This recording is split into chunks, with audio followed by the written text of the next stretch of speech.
Good morning students. आज का हमारा जो टॉपिक है वो है प्रोग्नोस्टिक इवैल्यूएशन। लास्ट टाइम भी हमने बात की थी डायग्नोस्टिक के बारे में।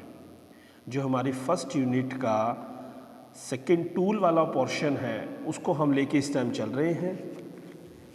उसमें हमने वन बाय वन जो उसके कंसेप्ट्स हैं उनको करते हुए, जैसे कि पहले हमने इसमें हमने बात की थी फॉर्मेटिव सबमिटिव वैल्यूएशन क्या है।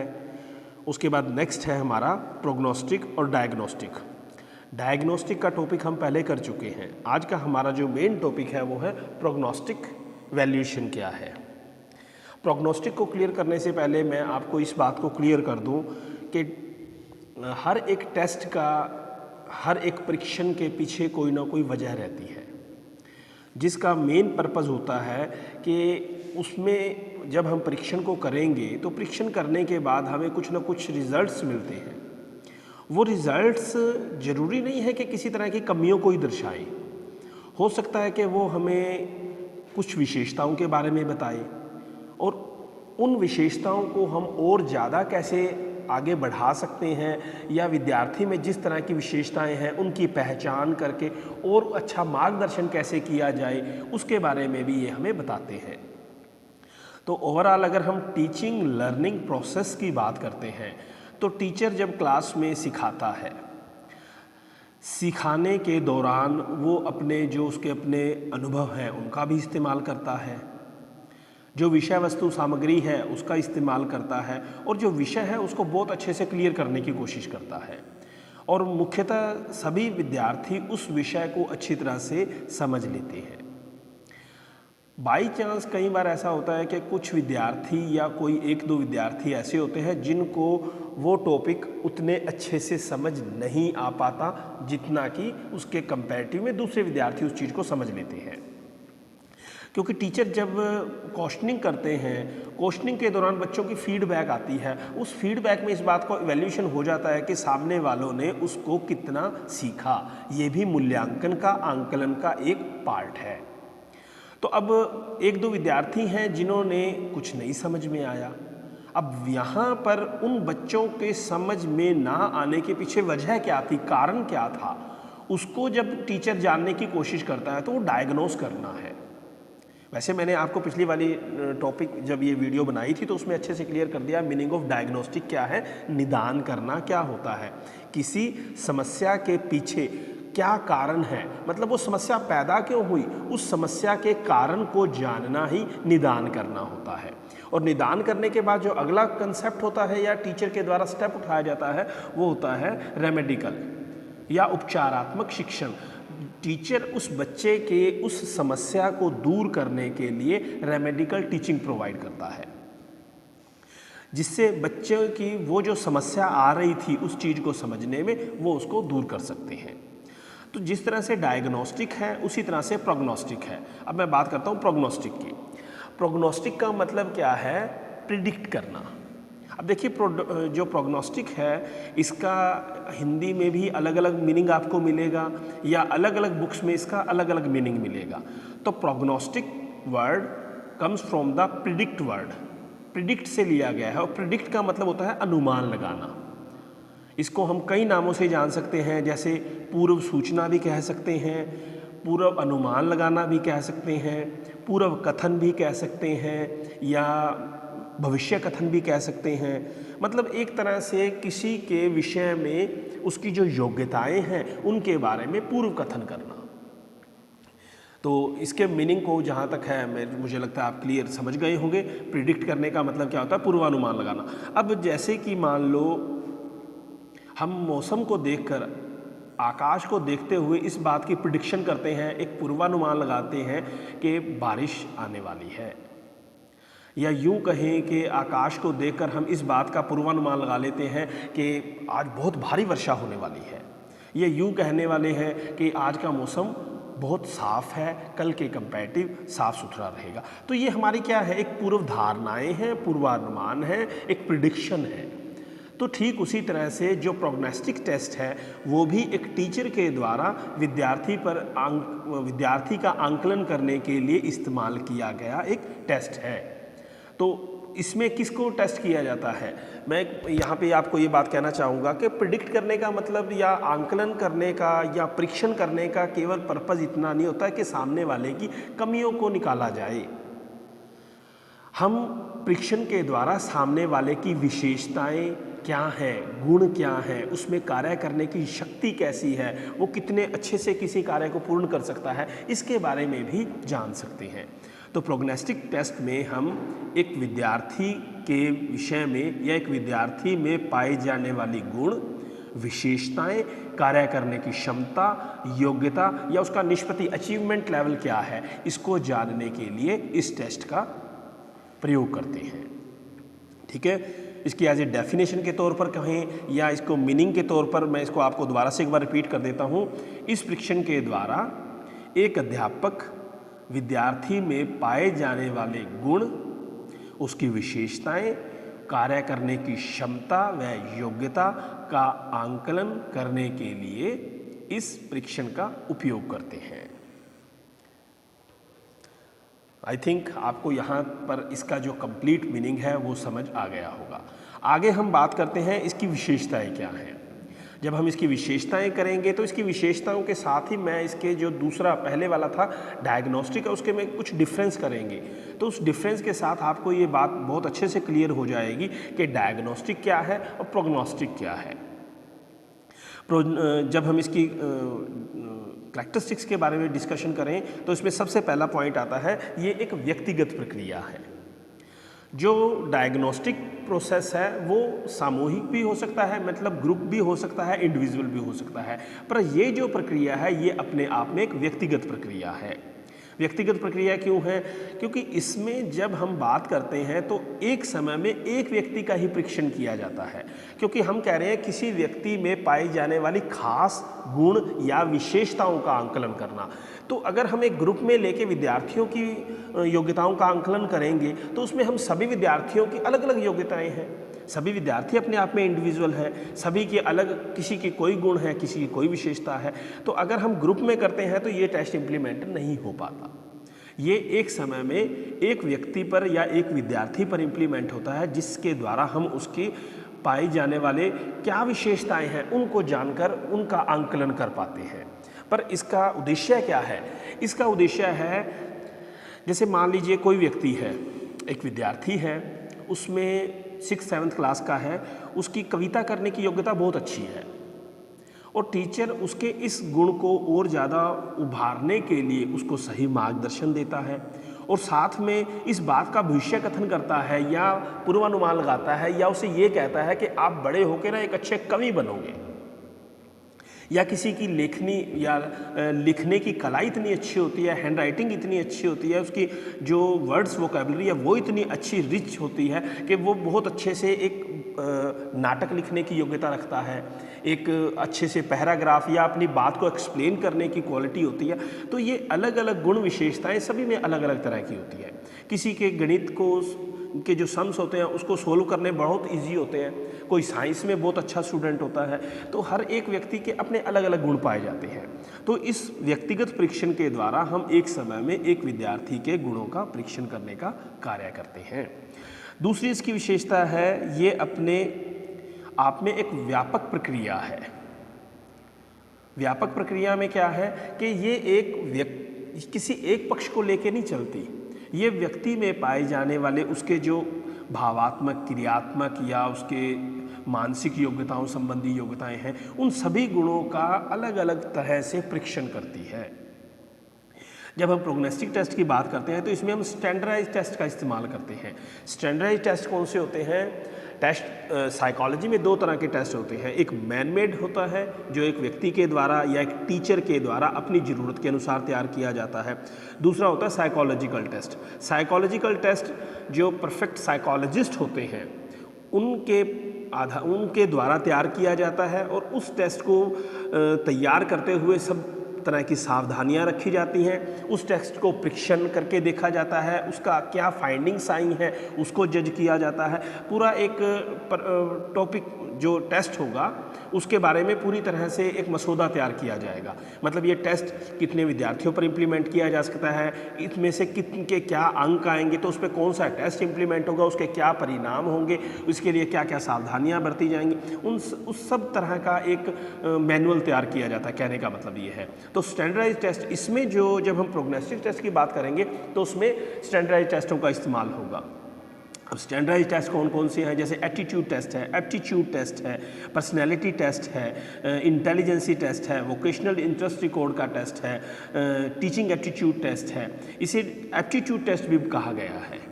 क्यों? क्योंकि इसमें हम सामने वाले की किस तरह की अभिवृत्ति है, अभिक्षमता है, उसको जानने के लिए इसका प्रयोग किया जाता है।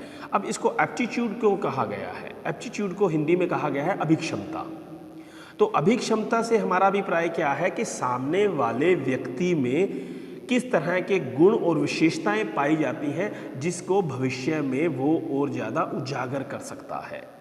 कई बार आपने देखा, जैसे सिंपली पहले क्या था, बीएड में एंट्रेंस एग्ज़ाम था, तो उसमें टीचिंग एप्टीट्यूड एक पोर्शन आया करता था। तो टीचिंग एप्टीट्यूड से क्या मतलब है कि जो बच्चे टेस्ट दे रहे हैं, क्या उनमें शिक्षक बनने के लिए, भावी शिक्षक बनने के लिए किस तरह के गुण और विशेषताएं हैं, उसको उसमें चेकआउट किया जाता था। तो जो एप्टीट्यूड टेस्ट होता है, एक व्यक्ति में किस तरह की क्वालिटीज़ हैं उसको असेस किया जाता है। इसीलिए इसको कैरियर प्लानिंग भी कहा गया है। इसके थ्रू हम कैरियर प्लानिंग कर सकते हैं, सामने वाले को वोकेशनल गाइडेंस प्रोवाइड कर सकते हैं। उसको जैसे मान लीजिए कोई व्यवसाय का चुनाव करना है, हम इस तरह के टेस्ट के द्वारा इस व्यक्ति के बारे में, ये जैसे वोकेशनल इंटरेस्ट रिकॉर्ड है, वोकेशनल इंटरेस्ट में ना जो आप वोकेशनल इंटरेस्ट रिकॉर्ड करते हैं, उसको टेस्ट को देते हैं, तो उसमें कई अलग अलग वोकेशन के बारे में दिया होता है, उनमें आपके विचार पूछे गए होते हैं। उसमें जब आप विचार देते हो तो उसके बाद लास्ट में ये बात निकल के सामने आती है कि आपका एक्चुअल में किस वोकेशन में इंटरेस्ट है। तो वो एक एप्टीट्यूड टेस्ट होता है। तो ठीक इसी तरह से जब प्रोग्नोस्टिक टेस्ट है उसमें, क्योंकि इसको भविष्य कथन भी कहा गया है, तो एक व्यक्ति इस टेस्ट के द्वारा सामने आप में किस तरह के गुण हैं उसके बारे में भविष्यवाणी करता है। तो दूसरा पॉइंट, इसकी विशेषताएं तीसरी ये भी ले जा सकती है कि ये स्कूल तक सीमित नहीं है। जैसे डायग्नोस्टिक टेस्ट की हम बात कर रहे थे, क्लासरूम तक सीमित है, क्लास में टीचर और स्टूडेंट के रिलेशन पर बेस्ड है, वहीं तक सीमित है। बट जो प्रोग्नोस्टिक टेस्ट है वो उसका स्कोप काफ़ी वाइडर है, क्योंकि ये आपको फॉर फर्दर कैरियर प्लानिंग में हेल्प करता है, वोकेशन सिलेक्शन करने में हेल्प करता है, किसी जॉब में अगर कर्मचारी रखे जाने हैं उन कर्मचारियों का टेस्ट करने में आपको हेल्प करता है, उसमें किसी तरह के अचीवमेंट, उनको प्रोग्रेस रिपोर्ट तैयार करने में हेल्प करता है। तो ये केवल स्कूल तक सीमित नहीं है, इसका वाइडर स्कोप है, और वाइडर स्कोप के साथ साथ ये स्कूल के बाहर, मतलब आपकी लाइफ में कैरियर प्लानिंग में भी आपको हेल्पफुल रहता है। नेक्स्ट है, जो विद्यार्थी की सीखने संबंधी योग्यताएं होती हैं, उनका जो कठिनाइयाँ उनमें उसको फेस करनी पड़ती हैं, उन कठिनाइयों का मापन करने में सहायक होता है। अब क्या होता है कि एक व्यक्ति जब में कुछ विशेषताएं हैं तो कुछ कमियां भी हो सकती हैं, तो ये ओवरऑल एक व्यक्ति के गुण और अवगुण दोनों को सही तरह से मापन करके उसको सही मार्गदर्शन करने का प्रोग्राम करता है। तो प्रोग्नोस्टिक अपने आप में बहुत ही एक इस तरह का टेस्ट कहा जा सकता है जो व्यक्ति को आगे आने वाले या भविष्य में किस तरह के उसको काम करना चाहिए उसके बारे में एक्चुअल सही दिशा निर्देश करने का कार्य भी करता है। ये माना गया है एक व्यक्तिगत प्रक्रिया है, ये मैंने पहले आपको क्लियर कर दिया है किस प्रकार से व्यक्तिगत प्रक्रिया है। नेक्स्ट बात करते हैं भविष्य कथन से संबंधित है। अब भविष्य कथन, इसके जो एक नाम रखा गया वो भविष्य कथन भी रखा गया है। वो क्यों रखा गया है? क्योंकि हम इस टेस्ट के जरिए सामने वाले व्यक्ति के बारे में भविष्य कथन कर सकते हैं कि फॉर फ्यूचर ये व्यक्ति इस सेक्टर में कितने ऊपर तक जाएगा, मतलब कितनी अचीवमेंट गेन करेगा। नेक्स्ट है व्यावसायिक मार्गदर्शन में सहायक है। एक व्यक्ति के किस प्रकार के गुण हैं, किस तरह की उसकी विशेषताएं हैं, उसके आधार पर व्यक्ति को केवल विद्यालय स्तर पर ही नहीं, भविष्य में आगे आने वाली लाइफ में भी उसको सही तरह से वोकेशन जो मार्गदर्शन या यूँ कहें कि गाइडेंस में भी हेल्प करता है। इसमें व्यक्ति के व्यक्तित्व के अलग अलग पक्षों का अध्ययन किया जा सकता है। अब मैंने आपको बताया कि स्टैंडर्डाइज्ड टेस्ट इसमें यूज़ किए जा सकते हैं। तो जब इस टेस्ट को लेंगे तो आपने किस तरह का टेस्ट इंप्लीमेंट किया है, इंटेलिजेंसी टेस्ट है, वोकेशनल इंटरेस्ट रिकॉर्ड है या पर्सनैलिटी टेस्ट है। तो इस तरह से हम स्टैंडर्डाइज्ड टेस्ट करके सामने वाले व्यक्ति के जो व्यक्तित्व के अलग अलग पक्ष हैं उनको हम जांच सकते हैं, उनके आधार पर उसको सही दिशा निर्देश मार्गदर्शन कर सकते हैं। और इसमें कुछ पॉइंट्स और दिए गए हैं, उसको मैं शॉर्ट में क्लियर कर देता हूँ। ओवरऑल यहाँ तक आपको ये बात क्लियर हो गई होगी कि प्रोग्नोस्टिक टेस्ट एक्चुअल में क्या है। प्रोग्नोस्टिक सामने वाले या विद्यार्थी के बाद, अब ये केवल स्कूल तक सीमित नहीं है, इसको हम ये मत मान के चलें कि एक टीचर के द्वारा क्लास में इम्प्लीमेंट किया गया एक टेस्ट है। ये आप कल को जब स्कूल से आगे कॉलेज लाइफ में अपना स्टेप रखते हैं या कॉलेज के बाद कहीं कोई जॉब सिलेक्शन करने के लिए आपकी एटीट्यूड टेस्ट किया जाता है, तो वहाँ पे आपको आपकी जो खुद की गुण और विशेषताएं हैं उनके बारे में मार्गदर्शन करने का एक प्रोसेस है। इसमें क्या है, अधिगम संबंधी कठिनाइयों और कमजोरियों का उचित निदान करने में सहायता करता है। एक व्यक्ति की क्या कठिनाइयाँ आ रही हैं और क्या कमजोरियाँ हैं और उनको दूर कैसे करना है, उसका निदान करने में ये चीज़ अपने आप में सहायक है। नेक्स्ट है, एक अधिगमकर्ता की किसी एक या अन्य निष्पत्ति कह सकते हैं, अचीवमेंट या विकासात्मक क्षेत्र में कमजोरियों और ताकतों के बारे में निष्कर्ष निकाल लें। अब यहाँ पर भी उसने वही बात कही है, उसकी ताकतें और कमजोरियाँ, मतलब एक व्यक्ति के क्या गुण हैं, क्या अवगुण हैं, उन दोनों की कमजोरियों को दूर करने में सहायता करता है। नेक्स्ट है, यह क्रियान्वित होती हुई शिक्षण अधिगम प्रक्रिया व प्रयासों की प्रगति के बारे में निष्कर्ष निकालने में। क्रियान्वित होती हुई शिक्षण अधिगम प्रक्रिया, एक टीचर के द्वारा क्लास में जो भी टीचिंग लर्निंग प्रोसेस इंप्लीमेंट किया जाता है उनके प्रयासों की प्रगति के बारे में निष्कर्ष निकालने। अब एक टीचर के द्वारा जो प्रोसेस इंप्लीमेंट किया गया उसको कितनी बार इंप्लीमेंट किया गया है और उसके बाद क्या निष्कर्ष निकल रहे हैं, सामने वाले उस चीज़ को कितना और ज़्यादा अच्छे से सीख रहे हैं, उसके बारे में टीचर के लिए हेल्पफुल है। लास्ट पॉइंट है इसमें, इस प्रकार का मूल्यांकन किसी अधिगम गतिविधि, पाठ्यक्रम, प्रशिक्षण या व्यवसाय के विद्यार्थियों को चयन करने में या नियुक्ति करने के संबंध में काफ़ी सहायक सिद्ध होता है। अब यहाँ पर इस लाइन को मैं दोबारा दोहराता हूँ, इसमें उसने क्या कहा है, इस तरह का मूल्यांकन अधिगम गतिविधियाँ, स्कूल में कई तरह की एक्टिविटीज़ होती हैं, कौन सा बच्चा किस तरह की एक्टिविटी में प्रोसीड करेगा, टीचरों को इस टेस्ट के थ्रू इन ऐसे बच्चों का चुनाव करने में सहायता मिलती है कि हमें किस तरह के बच्चे का चुनाव करना है इसके थ्रू।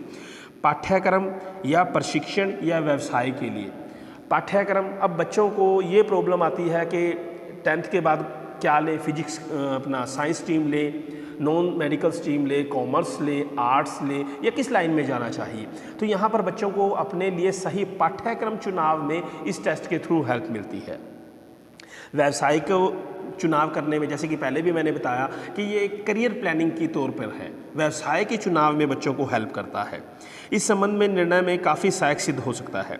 किसी व्यवसाय के नियोक्ताओं को अपने व्यवसाय के लिए या विशेष प्रकार के कार्य करने के लिए अभ्यर्थियों का चयन करने के लिए, अब एक कोई प्रोफेशन है, अब प्रोफेशन में उन्होंने व्यक्तियों का चुनाव करना है कि किस तरह के व्यक्तियों को नियुक्तियां देनी है, किस किस तरह का स्टाफ रखना है, उसमें किस किस तरह की योग्यताएं होनी चाहिए। तो इस टेस्ट के थ्रू उन तरह के व्यक्तियों की योग्यताओं की जांच करने में बहुत ये हेल्पफुल है। अब आप ये जानते हैं कि आर्मी का जब टेस्ट होता है, जो बच्चे भी आर्मी में जाना चाहते हैं तो आर्मी वाले उससे पहले एक फ़िज़िकल टेस्ट रखते हैं। फिज़िकल टेस्ट क्या है, उन बच्चों में पाए जाने वाली एप्टीट्यूड टेस्ट है कि कौन से ऐसे विद्यार्थी हैं जो वाकई में शारीरिक तौर पर इतने हेल्पफुल हैं, इतने हेल्दी हैं जो उस काम को कर पाएँ।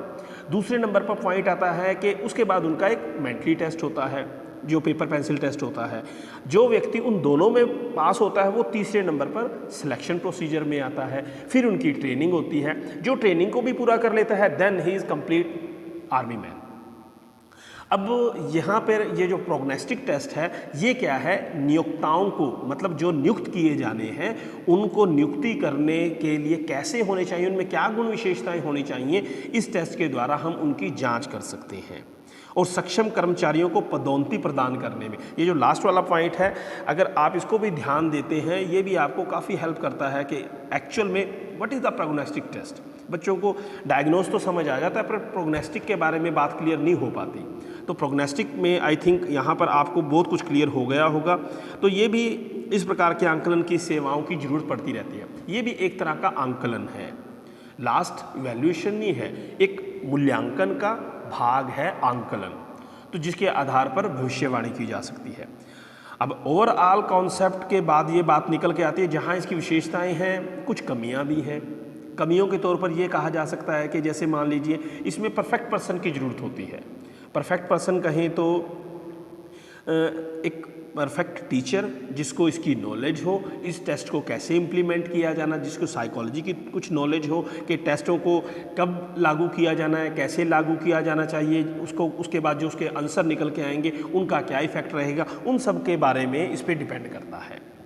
और साथ में इसकी कुछ अगर और बातें करें तो टाइमिंग की बात आ जाती है। टाइमिंग की काफ़ी टाइमिंग कंज्यूमिंग है ये दूसरे टेस्टों के अलावा, तो टाइमिंग की है, एक परफेक्ट पर्सन यूटिलाइजेशन की बात आ जाती है। तो कुल मिला के अपने आप में प्रोग्नोस्टिक टेस्ट भी एक अच्छा टेस्ट है जो एक टीचर को हेल्प करता है अपने बच्चों में उनके गुणों की सही जांच करके उनको आगे मार्गदर्शन करने में।